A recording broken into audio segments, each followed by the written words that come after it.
안녕하세요. 의잼TV의 잼잼 한의사 배영호입니다. 저번 시간에 이어서 항암 환자분들의 기초 식단 제3편 오늘 이어서 방송을 해드릴 텐데요. 앞서 동의보감에 나와 있는 차례를 두 가지로 설명을 드렸고요. 오늘 그 세 번째로 마지막인 초부 풀이 어떻게 몸에 도움이 될지를 설명드리도록 하겠습니다. 먼저 동의보감은 앞쪽에 나와 있는 것이 조금 더 중요한 식품이자 약재가 됩니다. 그래서 처음에 나와 있는 게 둥굴레죠. 그래서 흔히 둥굴레차, 황정차 해서 많이 드시죠. 특히 이제 석창포 같은 경우에는 뇌종양, 뇌암, 또 치매, 파킨슨, 뇌병변이 있는 분들한테 또 도움이 되는 풀이기도 합니다. 바위를 뚫고 나오는 그런 특징을 이용한 겁니다. 세 번째는 감국화인데요. 그걸 잘 말린 다음에 차처럼 드시면 간과 관련된 암 환자분들한테는 또 도움이 되고 또 시력이 떨어진 분한테도 도움이 됩니다. 그리고 여섯 번째 우리가 잘 알고 있는 인삼에 대해서도 나와 있죠. 근데 이제 인삼 같은 경우에도 면역력을 높이는 데 또 도움이 되고 또 이걸 찐 홍삼도 도움이 됩니다. 그 다음에 이제 천문동 나와 있습니다. 천문동은 지금 우리가 많이 먹는 것으로는 비슷한 유가 아스파라거스가 있죠. 아스파라거스가 또 글루타치온이 많아서 도움이 되는데요. 천문동도 이제 그런 측면에서 암 환자분들한테도 또 좋은 약재이자 식품이기도 합니다. 한 가지 여덟 번째 나와 있는 게 이건 조심해야 될 겁니다. 감초 나와 있죠. 약방의 감초 이러면 굉장히 흔해서 누구나 쉽게 구해서 막 쓸 수 있는 것처럼 나와 있고 또 많은 흔히 맛집에서 국물 요리를 낼 때 감초를 쓰기도 합니다만 암 환자분들이 감초를 달인물로 뭔가 드신다고 하는 것은 장기적으로 콩팥 기능을 떨어뜨릴 수가 있기 때문에 저는 전혀 권장하지 않습니다. 그 다음에 이제 시오인데요. 시오는 우리가 식품으로는 잘 구하기가 힘든 겁니다. 그런데 제가 왜 넣어놨냐? 흔히 한약을 먹고 간 수치가 높아졌다라고 할 때 단기간 짧게 있을 때 간 수치가 높아지는 이유 중에 하나가 시오일 수 있습니다. 그래서 물론 이것은 한의사들은 다 알고 있는 내용이고요. 한의원에서 한의사의 처방을 따라서 받게 되면 안전하지만 혹시 셀프로 무슨 민간요법을 할 때 시오를 넣고 혹시 항암 치료를 받는 환자분들이 하신다 그러면 오히려 간 수치를 높일 수 있기 때문에 감초와 마찬가지로 안 쓰셔야 되는 겁니다. 그 다음에 이제 황계랑 오미자가 있죠. 황계는 사실 최근에 와서 더 유명해진 게 암 환자분들이 복용을 했을 때 또 여러 가지 항암 치료에 도움이 되는 측면들이 또 과학적으로 많이 밝혀지기도 했죠. 오미자 같은 경우에는 또 이제 암 환자분들이 입이 마르는 그 구강 건조증이 있을 때 오미자차를 잘 드시게 되면 또 도움이 되기도 합니다. 오미자는 다들 알고 계시겠지만 물에 끓여서 드시는 방법도 도움이 되지만 잘 씻으셔가지고 그냥 찬물에 24시간 우려낸 다음에 그 물을 드시는 것도 좋은 방법이 되겠습니다. 한 가지 또 아셔야 될 게 생식과 화식의 개념입니다. 굉장히 중요한 개념인데 또 이제 암 환자분들이 또 각종 질환으로 고생하시는 분들이 이 개념이 없어서 굉장히 식이요법에 오류를 범하고 있는 경우들이 많이 있습니다.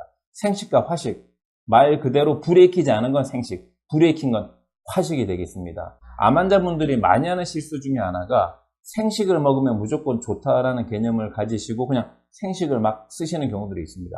그런데 불에 익히지 않은 생식은 소화 과정에서 소화기에 무리를 줘서 특히 췌장의 건강을 떨어뜨릴 수가 있습니다.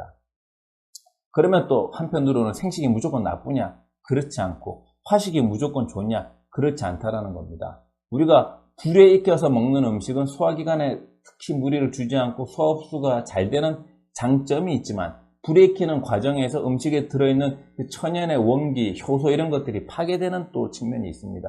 따라서 생식과 화식을 적절하게 섞어서 시적절하게 먹는 게 중요한데요.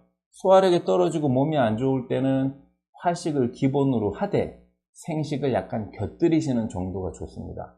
그런데 복식호흡을 하시거나 체력이 좋아져서 활력이 생기고 좀 기초 체온이 높아져서 몸에 온기가 있다고 생각이 되실 때는 생식의 양을 늘리시면 더 도움이 됩니다. 그러면 인체의 기초 체온이 약간 높아진 상태에서는 생식을 먹는다고 하더라도 그걸 소화시킬 수 있는 능력이 충분히 있고 그 과정에서 살아있는 효소랑 다양한 어떤 좋은 성분들이 들어오기 때문에 더 도움이 될 수가 있다라는 거죠.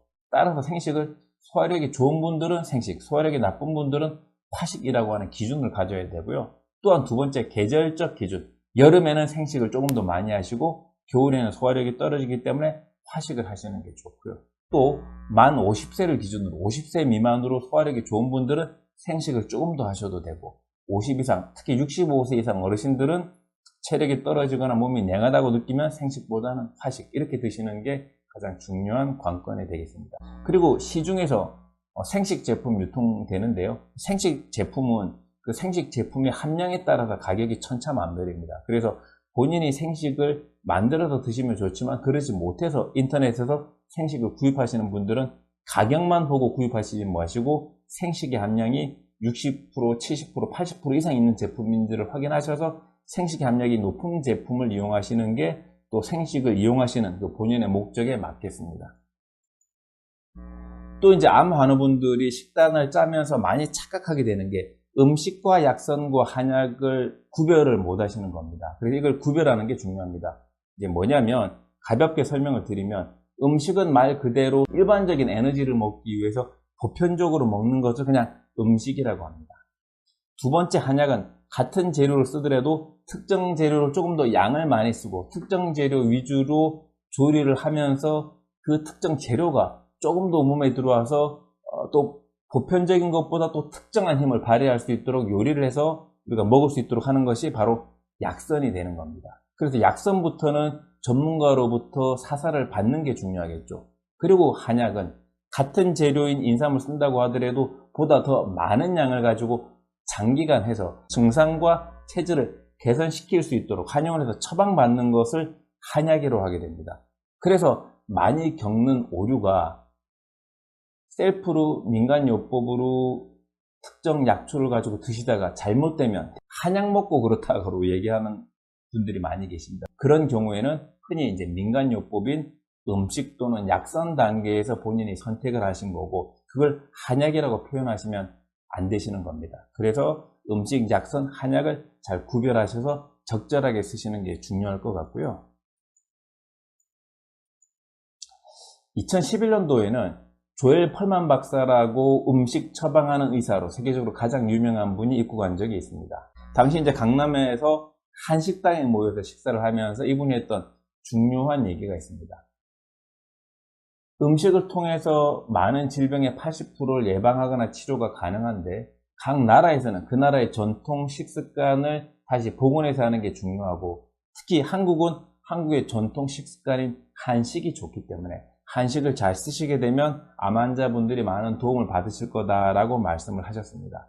당시에 이제 우리나라 간암 치료의 또 권위자 중에 한 분이 또 전북대 조백한 교수님, 또 저도 끝에 있어서 같이 이제 식사를 했는데요. 오늘 설명드린 것처럼 동북아 지역에서 또 각종 암을 비롯한 각종 질환에 도움이 되는 식습관을 여러분들이 잘 쓰신다 그러면 또 암 환우분들한테 더 도움이 되지 않을까 생각을 합니다.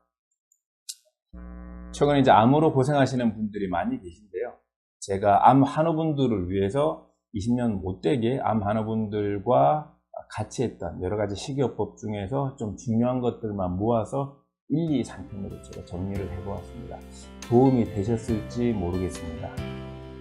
의잼TV 유익하셨다면 구독, 좋아요 부탁드리겠습니다. 감사합니다.